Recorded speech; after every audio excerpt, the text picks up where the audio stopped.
皆さんこんばんは、時丸です。今日はブラックボックスよりお送りしています。申し訳ないです。暗い中ね、怪しい男が一人、こんな何もない部屋で確実に怪しい。でもちょっとね、なんか思いついたことがあって、だいたい僕日中っていうか朝しかね動画撮らないんですけど、ちょっとどうしても急遽思いついたことがあるので、今日はちょっとそれについて喋りたくてっていうか、話したくて動画今急遽回してます。夜の寝言だと思って、聞いてください。でちょっとタイトルどういう風にするかわかんないんですけど、啓蒙主義、理性主義の終焉みたいな感じとミニマリズムを結びつけて話すっていうか、考えてみたんですよ。できっかけとしてはですね、ちょっと最近新しいギアをちょっと入れようかなと思って、海外のね、いつもの自分が好きなハイキングギアのブランドのサイトとか見てたんですけど、温度計にそれでちょっと注目をして、でアメリカとかって特にF じゃないですか。華氏というか、ファーレンハイトで記されているんですよね。で自分が持ってるキルトが40度とか20度とか、そういう風な華氏なんですよ。で日本は摂氏ですよね。つまりセルシウスっていう。でこれがねずっと分かりにくいなって思っていたんですよ。でなんでまずそのアメリカと日本でその温度の単位が違うんだろうっていう、そこからちょっと気になっていろいろ調べてみたんですけど、でそこからどういうふうにそのポスト啓蒙時代の話に行き着くかっていうのはちょっと最後まで聞いていただきたいところなんですけど、まずねセルシウス、日本で使われている C っていうのはスウェーデンのセルシウスさんが1742年に考案していると。で水の融点を0度で沸点を100度っていうね、みんな知ってるような小学校とかの理科で習うようなことだと思うんですけど、で、むちゃくちゃ直感的ですよね。水の融点を0で沸点を100ってしてるので、その温度になったら水が凍ると、それ以下になるとね、で沸騰するのが100度っていうので、むちゃくちゃ直感的な設計になってると。で、もう一つその F のファーレンハイトっていうのは、ドイツのファーレンハイトさんが1724年に考案してます。でだからつまり、F の方が昔なんですよ。1724年なんですよ。だから歴史が古いんですよね、 F 値の方が。でこれは水の凍結が32度 F、で沸騰が212F っていうふうに設定されていると。僕らからしたらものすごくなんか中途半端で馴染みづらいと。でその計算式もあるんだけど、計算式もちょっとねややこしいんですよね。F をね C に直したりで C を F にしたりっていうのは。で、世界のほとんどの国は摂氏を使っているけど、アメリカだけ今も華氏を使い続けていると。でこれなんか理由は単純みたいで、単純に、慣習と保守性みたいな、その伝統を重んじるみたいなアメリカの気質で、その文化的アイデンティティみたいなところで、自分たちをこれは守ろうっていうことで、なんか国が決めて使い続けてるってことですね。でそこからそういうふうなことが分かって、で、つまりその18世紀の前半ぐらいですよね。だいたい1720年から1740年代にその温度を測るということが生まれたと。でつまり人類は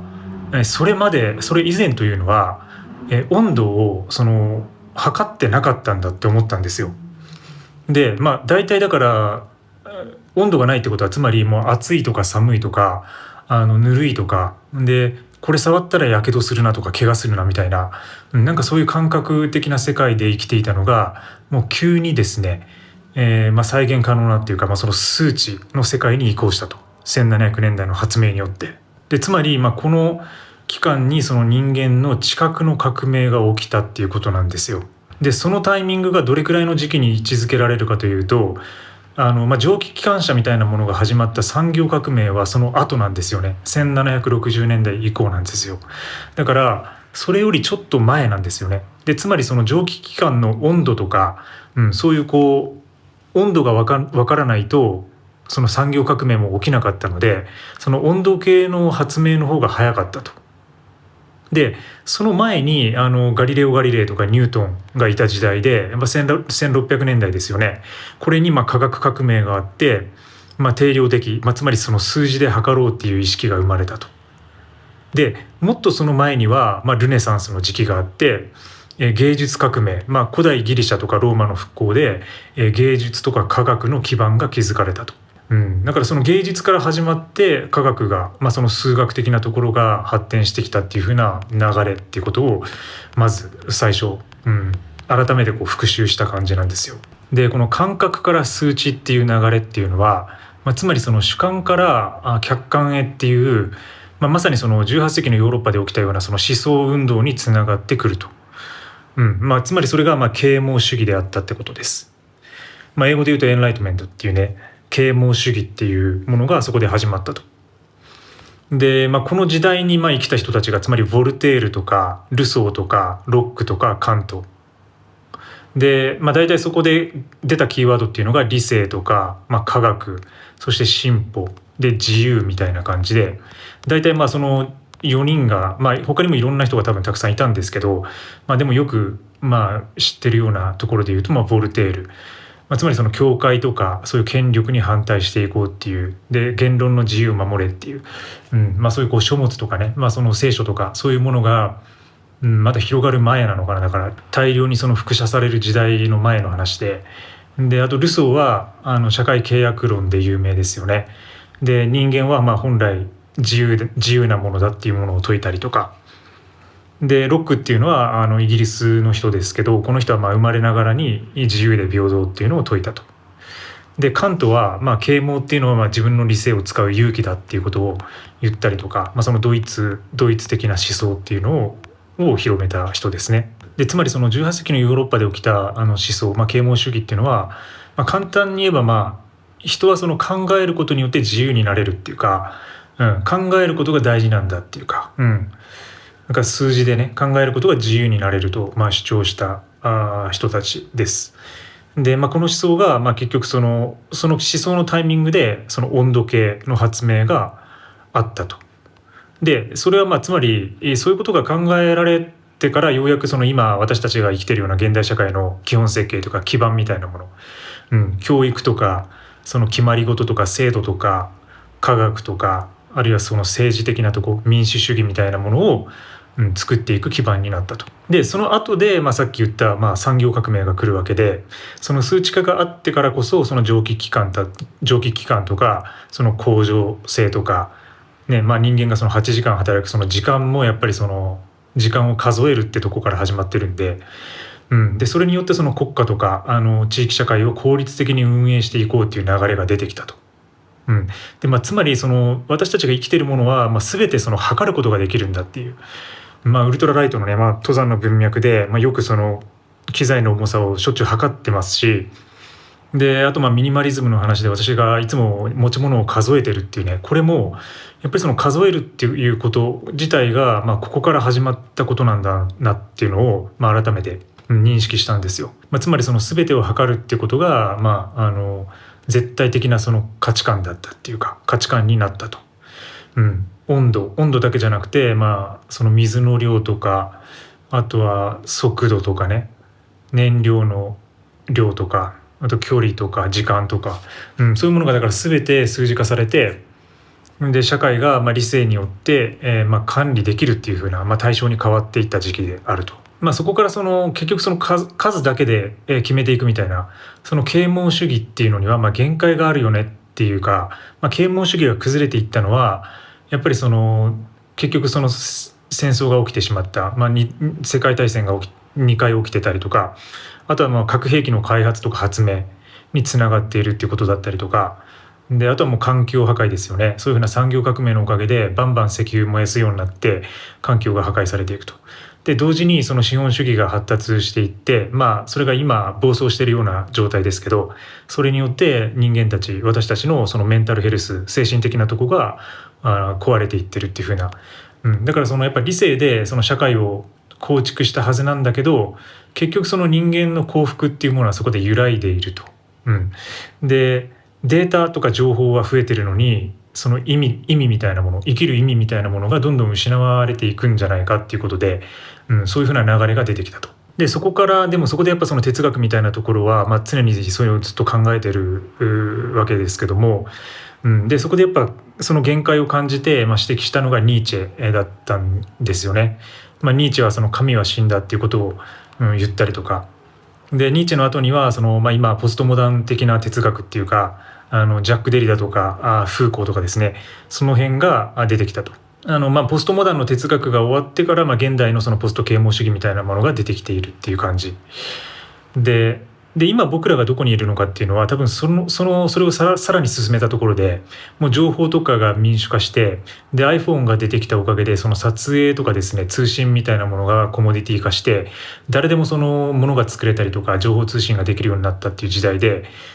かなりその世界の情報がフラット化している。で AI が最近出てきたことによって、ますますそれが加速していると。で、チャット GPT とかのね、この間動画上げましたけど、こう誰でもこう聞いてね、全てに答えてくれると。でだからそういうこう知識に対する、世界中の知識に対する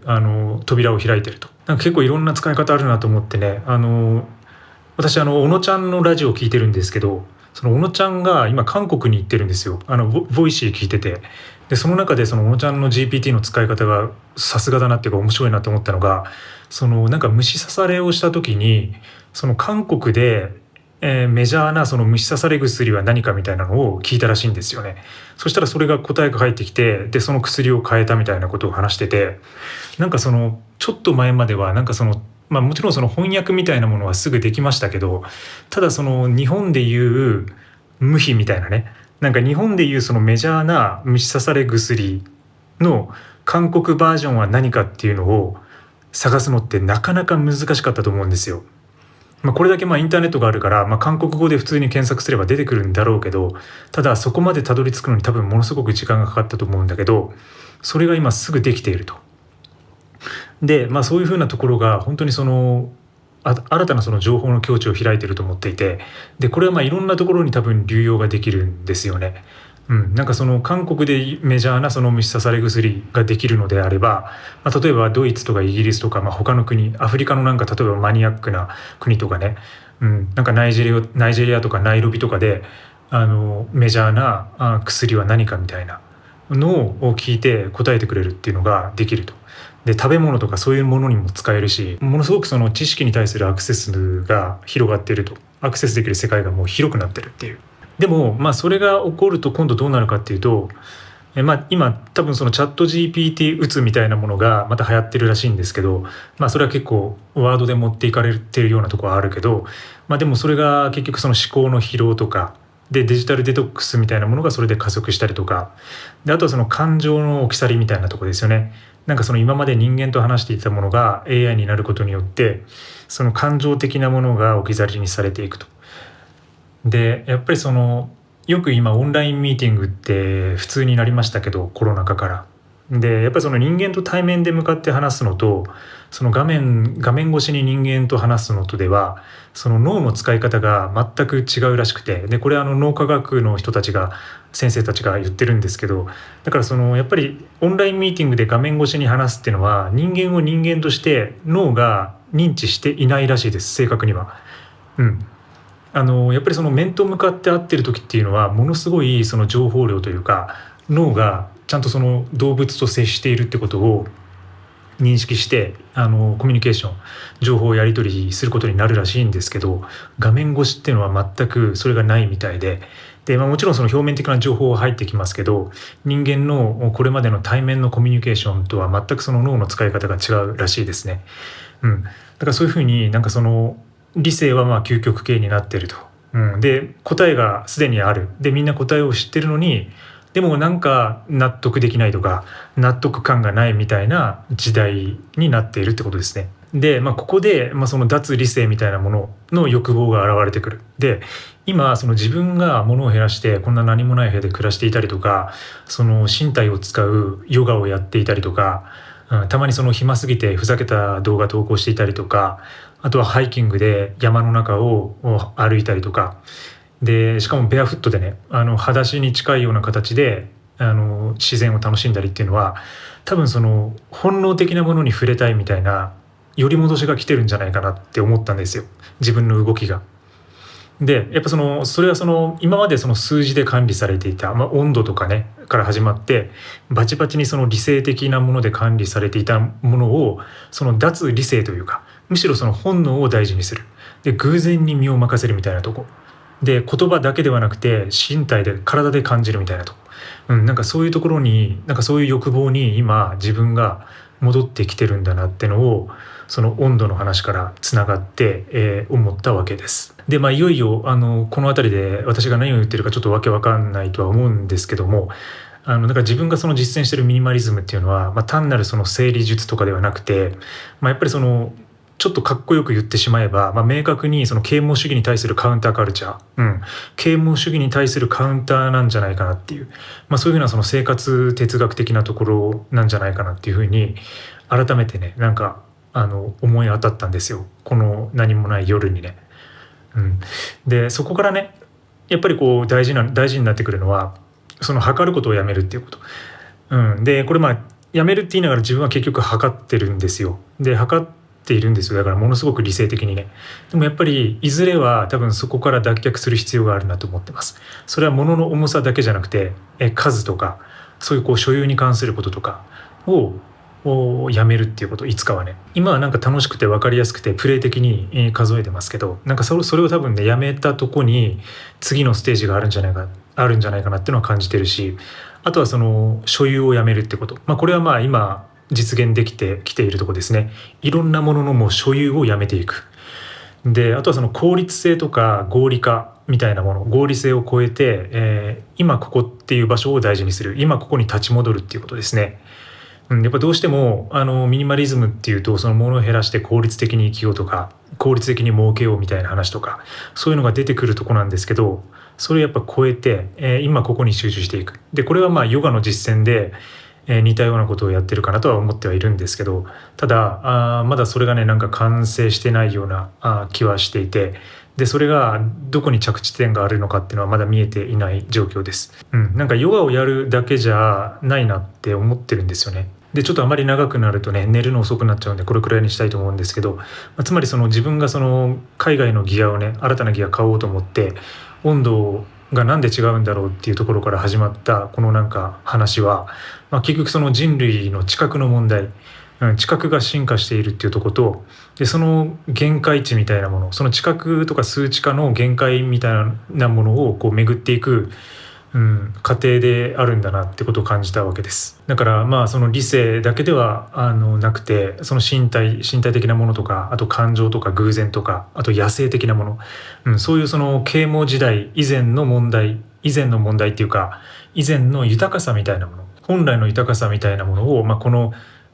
ポスト啓蒙主義の時代にどういうふうに取り戻していくかっていうこと。でそれは今日も結局黒い T シャツとね、この同じようなパンツでいますけども、毎日同じ服着て、で結局年とね、またちょっと山とか自然にも来週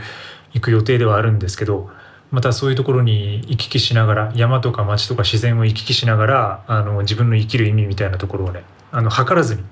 ただ感じるってこと、なんか測ってしまうと結局その、なんか元に戻っちゃうんですよね。自分が生きてる意味って何だろうって考えると結構病んじゃう人いるじゃないですか。それと同じようなもんで、だからその意味はあんまり測りすぎてはいけない。だからただその自分の感覚っていうか、心地よさみたいなものをただ感じるっていうか、なんか常にマインドフルネス的な意識でいるってことが、求められているというか大事なんじゃないかなっていうのを、結論としては思ったっていうことです。ちょっとわけわかんなくなりましたけども、今日はこれくらいで、温度計から来てね、そういうふうなことを考えました。温度計のない世界で、自分はその自分自身の熱量みたいなものを数値じゃなくて、なんかその違う部分で、測り直すってことをやっていきたいなと、思いました。ブラックボックスでの語りはね、ちょっとその分かりにくさみたいなものを重視しようかなっていうか、なんかその明るいとやっぱりそのどうしてもその皆さんに分かりやすく伝えようって思っちゃうんですけど、なんかその夜ってなんかそういうふうな、自分はそういうふうなぐるぐるとしたちょっと哲学的な思考っていうか、答えが出ないようなことをずっとつらつら考えたりしています。寝る前にね、ちょっとこういう話になってすみませんが、今日も最後までご視聴いただきありがとうございます。じゃあおやすみ。良い夜を。